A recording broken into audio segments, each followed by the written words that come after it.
What if you had to give up your phone for an entire day? No texts, no social media, no distractions. Could you handle it? I'm ashamed to admit that I've slowly been developing an addiction to my phone, which is why I'm challenging myself to spend an entire day without it.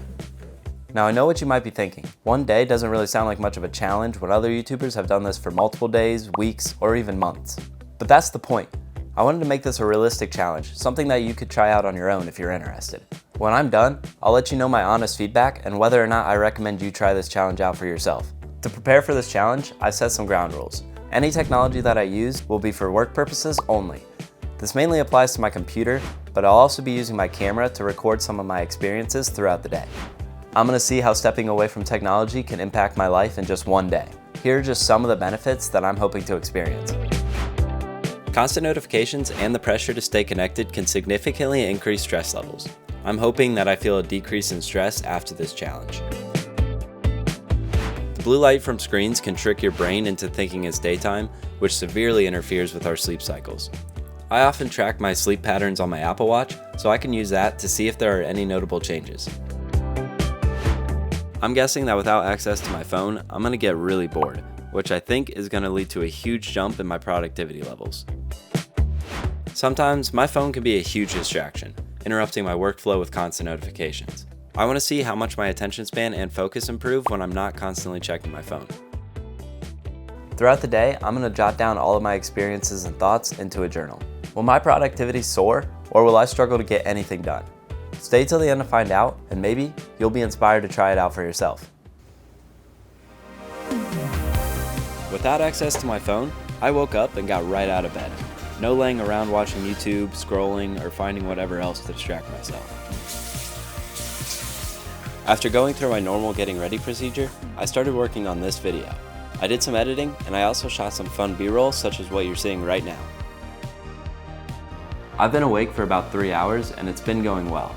I've been really productive, and so far, I've had no urge to grab my phone. I'm really hoping that it stays that way.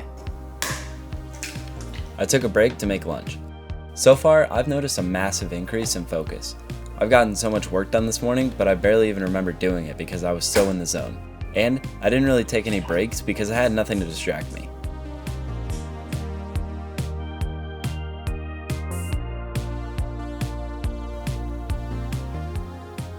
If you didn't know, one of my biggest goals right now is to dunk a basketball, and I had an intense jump session yesterday to help push myself towards that goal. As part of my program, I'm doing some essential recovery and mobility work before dinner. This routine helps me stay loose and prepared for the next session, and it minimizes my risk of injury.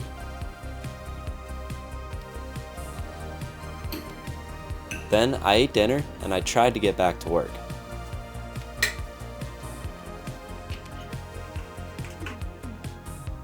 Unfortunately, ever since dinner, I've slowly been losing that extreme focus that I had earlier, which means it's the perfect time to go get a lift in.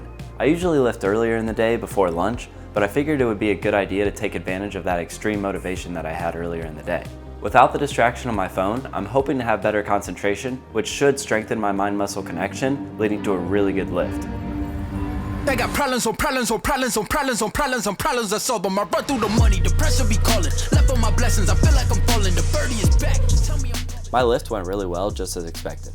My focus level was way higher than usual, but not having my phone did come at a little bit of a cost. First off, I never lift without music, so that was a little bit of a challenge for me.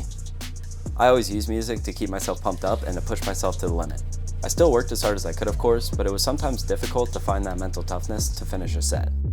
Another unexpected hurdle that I had was actually after each set. My rest times felt like they were taking ages. With no phone, I was getting antsy. I had nothing to do, so I was literally pacing around the entire gym between my sets. Despite these slight problems, it was still a really good lift. Even though I was bored out of my mind, I don't think that's a bad thing. Sometimes boredom is good, and it's something that we just don't experience very often. I think this was a great experience, and I might start putting my phone away during some lifts from here on out.